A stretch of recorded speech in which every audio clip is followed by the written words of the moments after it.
I'm so painfully frustrated with myself this evening.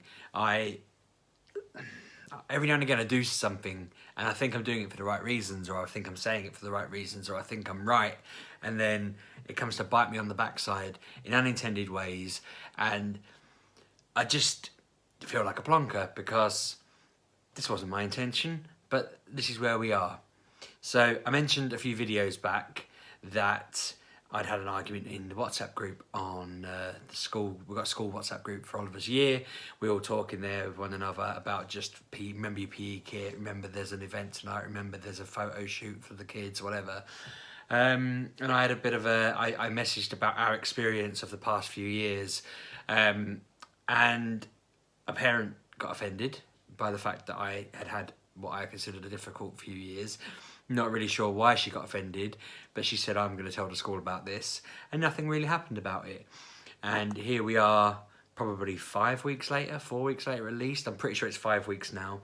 And I mentioned on Twitter, if you don't follow me on Twitter, I'm at RB6K, but I tweeted earlier that I'd been asked to come up to the school and talk to the head.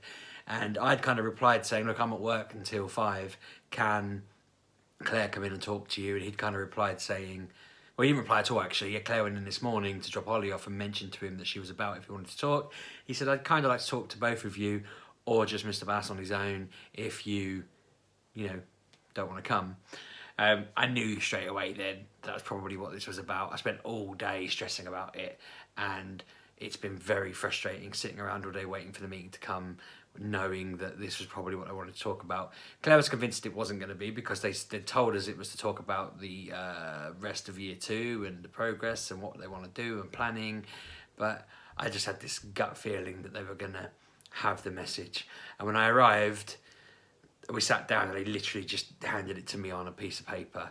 Now, I thought I'll go through it. I might as well. It's not that, I don't know, let me know your thoughts in the comments afterwards. So we were talking, someone mentioned that their son keeps coming home with injuries and being hurt, and a few mums were complaining that other children in the class, not Ollie, because I clarified that in the chat at the time, were hurting each other and fighting each other, and there were gangs fighting and stuff like that, which is bad and that needed checking into, and it's been checked into. But I replied saying that things had kind of been getting a bit up and down and it had taken a while to sort our issues out. And I started by saying the situation with the TAs is pretty dire because they're needed and they've just let a load of them go. Not necessarily laid them off, but I put laid them off, but they let a load of them go, was what I meant.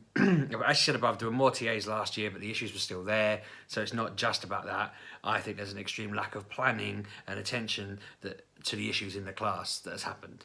So I meant last year, especially in the class, I felt like his teacher didn't consider things like Oliver's needs for assembly, which I talked about on here, for just little bits here and there. She hadn't planned the day's activities around him, so I'd get things through on, I forget what it's called, Dojo, saying the class did this today, and I think Ollie didn't because he wasn't allowed to be involved in it. And they didn't like that I'd said that. They were like, what do you mean by lack of planning? We're a very inclusive school. We included everything, and I felt really dreadful for them seeing it like that, and I explained to them that this is what I meant, that Ollie wasn't involved in things like the assembly. He wasn't even considered. It was only that I brought it up, that they actually said, well, we can't do it, we don't think it'd be suitable, and they decided it, and I told them I'd voiced that at the time. And in that instance it was kind of all right, but essentially they laid it down, and I said to them, look, I knew this was what it was going to be about. We read that first bit and I said, look, I put it down and I kind of said, there's a lot of stuff in here that I've either spoken to you about or I've been annoyed about, but I didn't really want to report it because it wasn't really worth it. I didn't really want to get someone in trouble. Like, telling them that his teacher wasn't really doing enough felt like it was a bit late on in the year. I didn't feel the need to kind of start hammering on about something that was in the past. She was, and part of me feels like maybe I should have done, and the fact that it came out in the meeting was a good thing. But as the meeting went on, we talked about more things, so I explained that, I'm going to paraphrase this because it's quite long-winded, but the point was more that being autistic means that loud, rampant classrooms make people stressed, but it makes Oliver want to run away and hide. I mentioned that to you guys before. The amount of times it happened last year, and they'd rang us and said they'd punished him, that they tried to physically stop him. It was ridiculous how often they just didn't see that what they were doing wasn't helping.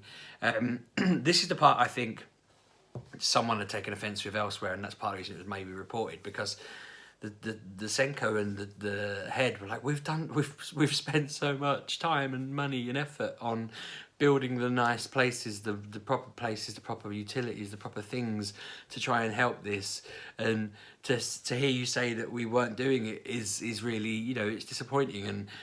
And I mean, there's a lot here. I feel like I'm flitting a bit, but I was just like, I know you've done a lot, but my point was more, and I explained about the TA, it was like a behavioural person, I guess. I don't really know what she was.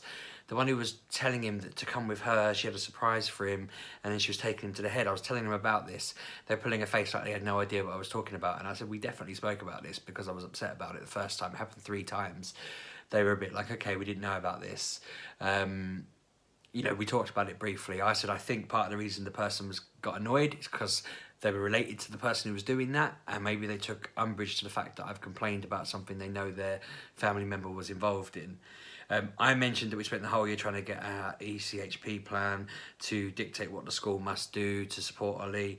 I said I did put, and this is fair, but I feel a little bit guilty for not raising it to them, which I should have done, lesson learned. I said that we're 5 weeks into the term and this hadn't been honoured yet. They've asked us to keep him home for half days so he doesn't get overwhelmed by the atmosphere. I said, I did put, they don't seem capable of delivering the changes they need to deliver without us driving it forward. And I hate that I used that term of phrasing, because what I kind of said, what meant was, like, we had to push the HCP. They were against us doing it at first. They weren't against us doing it. They didn't think it would be successful, so they didn't put it forward. You know, we know, and I've said 1,000 times, that our SENCO painfully put together a portfolio of evidence to support our application. She said herself, and I said to her, well, you know, but at first you didn't think we were going to get it, so we didn't push for it. And she was like, yes, but then we changed our mind. And that's all I meant. And I feel like I made it clear with her then that that was all it was. But I said that we've not had any fighting really, but that in reception, the psych person said that Ollie was being hit and he was just going with it, and he'd been knocked to the ground and trampled on. They didn't think that had happened, and I said, well, it's in the psych report, so it's like, fair enough. We went through it more and more, and I mean, the annoying thing is I rounded off with something really positive, saying his teacher was outstanding, that, you know, the school has massively improved Oliver's life. It's been really good since they fixed everything, since they put stuff in place, that they've all been working hard, and that so forth. But then I rounded off with saying if we'd left it to them, nothing would have been improved.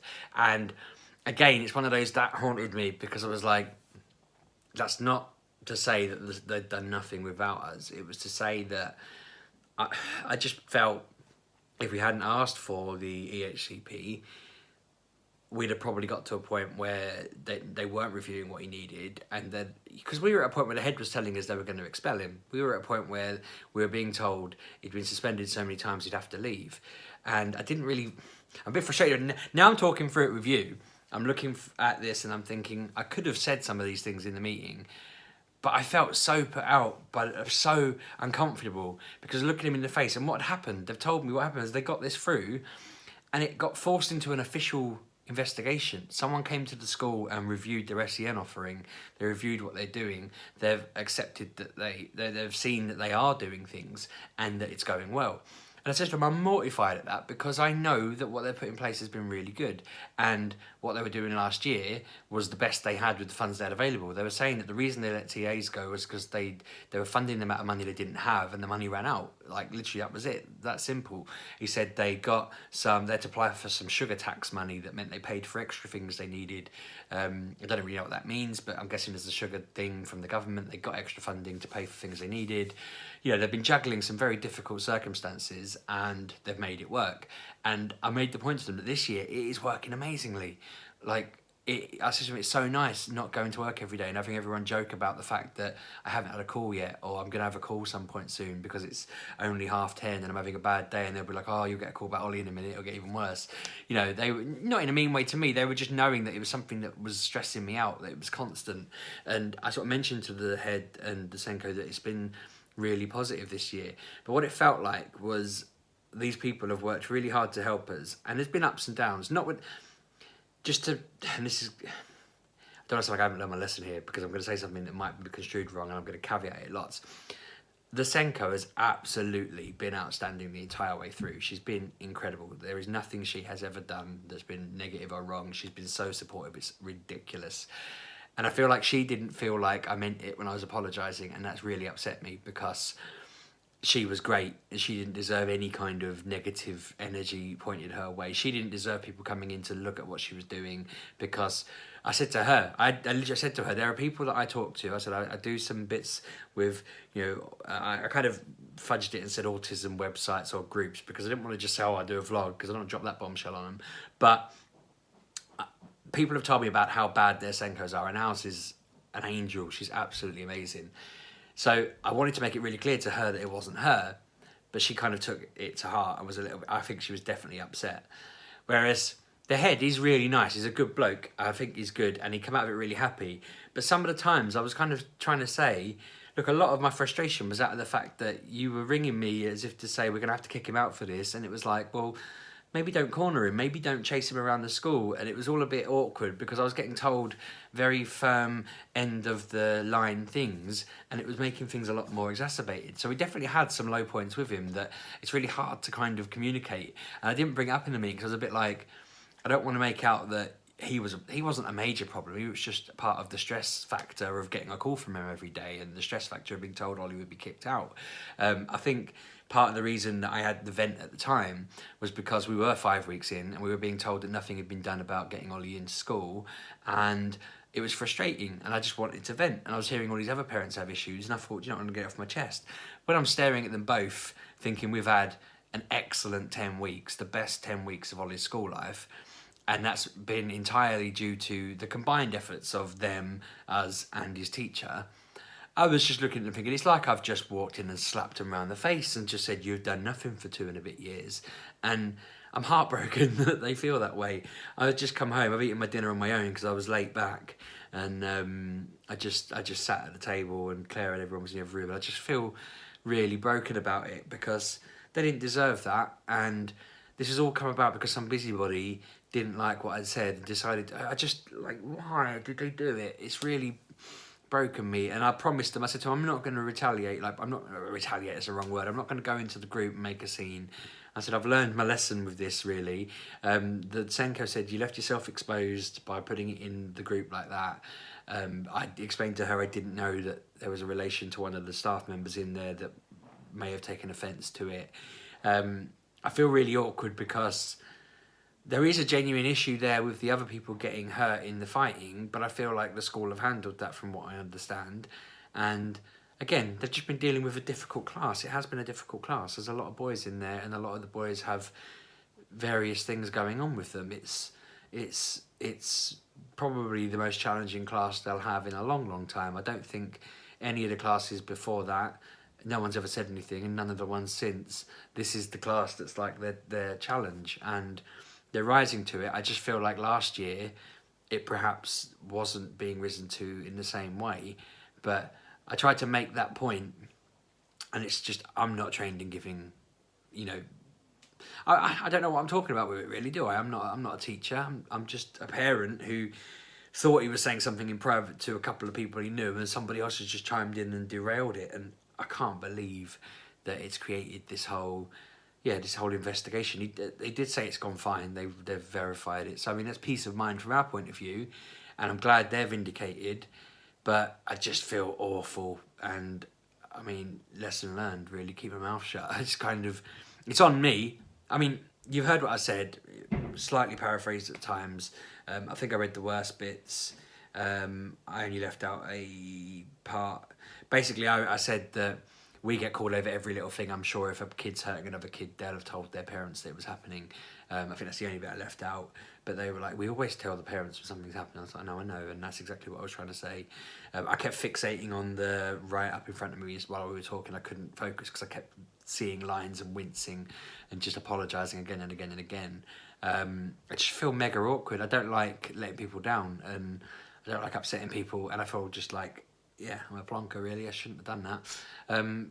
Claire's a bit stressed out because now she's worried that she can't show her face. I said, don't be silly. You didn't do anything wrong. I opened my big mouth. I don't really know what else to do other than just leave it alone. But It's annoying because if this had happened last year, I feel like it might have brought things to a bit of a head. I could have got some things off my chest, and what we could, and then when it resolved like it has anyway, it would have felt like that played a part. But because it resolved on its own, and they dealt with it all. Now it just feels like all I've done is kick him in the back, and hopefully it won't have an impact.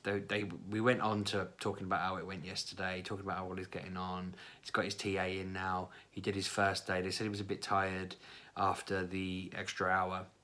They said, we think that was probably at his limit for today, but tomorrow he's in all through lunch and then there, and then the next day he is in all day. So we'll see how it goes. I said I'm a bit nervous, but I also mentioned about Comic-Con and how he went to the welfare room every hour and a half or so, and that it helped. They said he hasn't really used the sensory room there yet, and I sort of suggested maybe he should. We have to direct him to it, so hopefully they'll get him to do that. But I've got a big mouth. I need to shut up. This always happens, and I sort of yawned a bit there. My voice wasn't going funny for any reason. Always happens, and I just need to stop it. I just need to learn my lesson. They literally, in my work review, they said I need to watch how I communicate over WhatsApp because I come across wrong, and that was after this. So yeah, no more WhatsApp for me. I'm going to wrap up there because this is quite a long one. Sorry for being such a drama queen. I feel very silly, and yeah, I don't really know. I haven't really got any questions to ask. I just wish I hadn't said anything. I wish I didn't create these silly situations. I really hope they don't hate me now and think I'm a difficult parent who's going to cause them more issues. I have already caused enough trouble. So yeah, I'm going to stop the fireworks going off as well now. Let me know how you're getting on. Subscribe, like, comment, all that stuff. I hope you're well, and I'll do a video tomorrow. Cheers.